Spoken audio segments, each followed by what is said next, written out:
Saudi Arabia's King Salman will not be attending the Gulf Arab Summit with Barack Obama. Instead, will be sending his heir apparent. That's according to the Saudi state news agency. This comes just 2 days after the White House said the monarch would attend the gathering himself. There will be no welcome mat out for the king because the king will not be showing up. Perhaps the time has come to stop putting out a figurative welcome mat for illegals crossing into America and maybe go after the source instead. And when the source is a mouth that is in motion before the brain is in gear, do not blame the Dark Lord. Welcome into the arena for all these things and more. Veteran economist, professor of business at the University of Maryland, and national columnist Peter Morici, and CNBC contributor, New York Times bestselling author, and living large in light of the fact the Blackhawks are still alive in the playoffs, Carol Roth. Good to have you both on the show. Thanks for joining us. You too, Ed. Okay. Don't worry about it, Peter. I'm not going to let it glow too much on hockey here. Let's go ahead and get started on the really important stuff here. The Rangers won last night. Who did? I'm sorry? The Broadway Blues won last night. Okay, a Rangers fan. All right, there's another issue here. I was raised in New York. So was I, but I'm not a Rangers fan. We'll get to that another day, okay? We'll fight Bruins and Rangers and Blackhawks and all that. Let's get to the serious stuff here. Carol, I'm going to start with you. The King of Saudi Arabia says he's not going to attend the meetings at Camp David in the United States. People are seeing this as a rampant snub of President Obama. Some people I've talked to today said, oh, come on, stop. This meeting wasn't even supposed to do much. What's the reality here, in your opinion? I think the reality is that our foreign policy is basically a joke, and that we have this is sort of one micro piece of a bigger pie that started not with Obama, actually probably started back with George Bush and has just been in a downward spiral since. But nobody really takes us seriously as a quote-unquote superpower anymore. I think that given what we've done over the last couple of presidential terms, we just look weak. And I think that as we think about as a country where we're going forward from this, we really should be thinking about, is there somebody with the military credibility who can bring us back to a position of credible power in the eyes of the international world going forward, Ed? Because I think that if we were really the superpower that we seem to think that we are, these kinds of things wouldn't be happening. Well, let's do this. And Peter, who is it going to take then? I mean, is there anybody sitting up there right now for 2016 that brings with them the military credibility in order to bring this back up to some sort of respectful nature, if you will, around the world? Military credibility, no. However, you don't need to be a former military man or woman to have credibility. What you need to do is do what you say you're going to do, and act like a superpower. For example, in the Ukraine, there were many things that we could have done, despite the Germans, to make the Ukraine much more costly for the Russians. In Syria, we could have backed the rebels. We could have armed the Ukrainian army as well. But the Saudis are kind of amusing in themselves. They're very upset that the Americans aren't putting boots on the ground. They're happy to bomb Yemen to kingdom come, but they're not very happy to put their own troops on the ground. Well, let me hit you there, Peter, for 1 sec. Credible American presence is for us to do their fighting for them. You brought in Yemen, so should the United States blindly support Saudi Arabia in Yemen? No, I don't think so. Saudi Arabia doesn't blindly support us. If it thinks that credible military action could yield a positive result in Yemen, then I want to see Saudi soldiers on the ground. I don't want to see them just up in the air. On the other hand, I think they're right to be very disappointed in U.S. behavior to date. They don't think the United States will really act on its words and act forcefully and do the risky things. So they're trying to dare us into doing it for them. Go ahead, Carol. Forcefully is the perfect word. We need to go all in or not go in at all. And when we go in, there needs to be a plan, there needs to be a clear objective, and we need to get it done and get out, and we need to have the leadership that backs that up, back to my word, credibly. But who in America right now, and Carol, who in America as far as the citizenry is going to trust any member, any elected official right now to basically put boots on the ground, put American lives at risk? Because there's nobody there. They don't trust them now. Why should they trust the next guy or gal?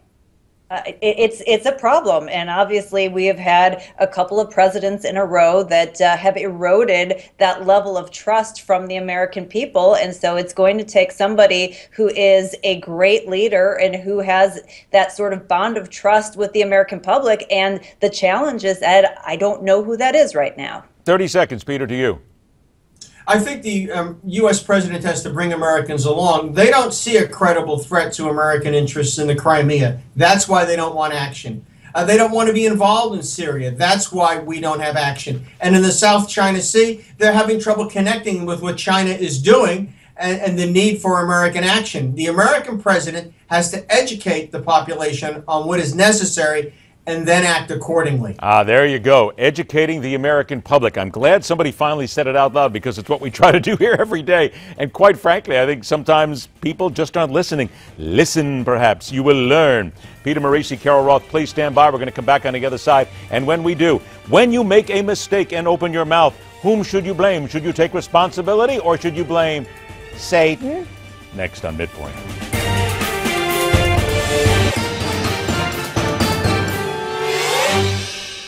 Let's get back to work now. Veteran economist, professor of business at the University of Maryland, national columnist Peter Morici, CNBC contributor, New York Times bestselling author Carol Roth. Peter, to you first. The UN Security Council would like to authorize Europe to use military force to stop migrant smuggling boats that set off from Libya, cross the Mediterranean Sea. Is this something that we need to consider here, Peter? Because if the UN and the EU are going after the source of the immigration, should we now, let's stop worrying about what's crossing the border and go after the smugglers and the people who are actually bringing the human traffic across our borders? We're in a very different situation. Mexico has a functioning government. It's our neighbor. We're on good terms. And we simply can't be going into Mexico and acting on behalf of the sovereign there.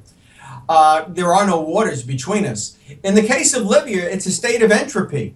There really is no central authority that is truly functioning. And it would be very appropriate for, in my view, the European Union forces, the combination of country forces, to hunt these boats down, take the people back to where they came from, but sink the boats so they can't be used again. We look on the other side of this, and Carol, Peter's right, because you're dealing with a sovereign government here. People can scream all they want about going in there. We can't just cross the border en masse. But maybe we should be, as a government, then starting to work with Mexican authorities, with someone, in order to get to the source. Because don't you want to stop? Not even Mexico. We're talking about South America in many cases. We're talking about countries that are even farther south than Mexico. Well, why can't we cross the border en masse? They've done it to us. We can do it to them. I think that Carol, please, let's not start a global war here on our look, okay? It's not just a Mexican brigade in Texas. This is not the Alamo. No, but I think first of all, it's very different than the situation in Libya. Those people are trying to escape a very dangerous situation. So I don't think it's analogous to somebody who's tried to come here for a slightly better financial life. They're really fearing for their lives. So I think that the situation is very different. But I think there are many things that we can do, including having better work programs that make the incentives to cross the border illegally go away. And I think that it just comes down to having some common sense about what the root of the problem is. The root of the problem is that people want to come here to work. So if we allow them to do that, but we create financial incentives for us as U.S. citizens to benefit from that and create a win-win situation, then we don't have to worry about all of this illegal entry. And we know that the people who are crossing here illegally are the ones we really need to be focused on, who are doing it for bad reasons. So I think it's just really rethinking the problem and using some common sense, which, as we know, Ed, is not very common these days. I was just going to say, you better stop talking about common sense here, young lady, because it just doesn't get done that much anymore. Speaking of common sense, in Georgia, she is the principal of TNT Academy, and she, well, let's just let this play and we'll go from here. Here's what she said. Look who's leaving, all the black people.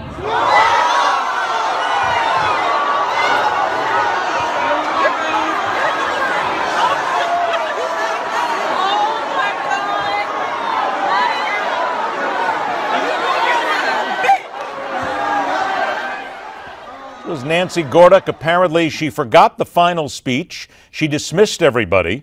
Then she told everybody to come back. One parent got mad, told his child to come on, and she said out in front of everybody, look who's leaving, all the black people. That's one thing. Now, here's where it gets fun, though, Peter. She comes back and says, and I quote, the devil was in the house and came out from my mouth. I'm telling you, Peter, just blame the devil. It's just Satan, Peter. Satan.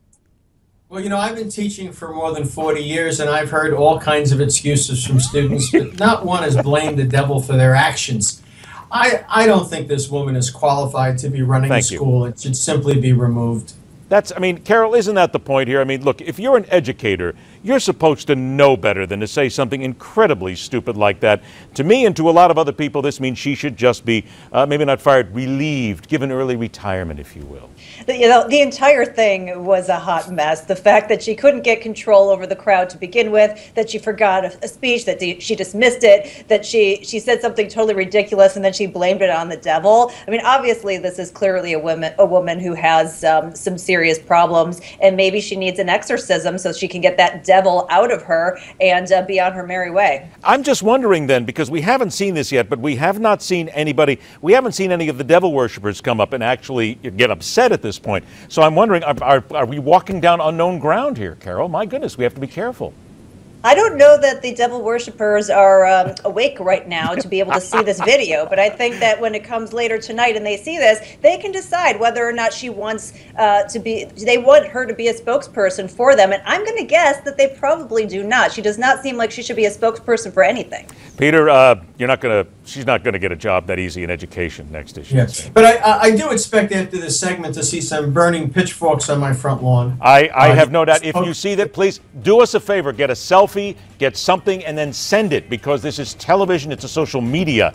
We need to see that. It would be there. Peter Morici. I think they're going to come after us for what we've just done. I have no doubt. I don't want to give out your address. Peter Morici, Carol Roth, thanks for joining us, everybody. We'll talk to you again soon. Let's take a break. Come back next on MidPoint.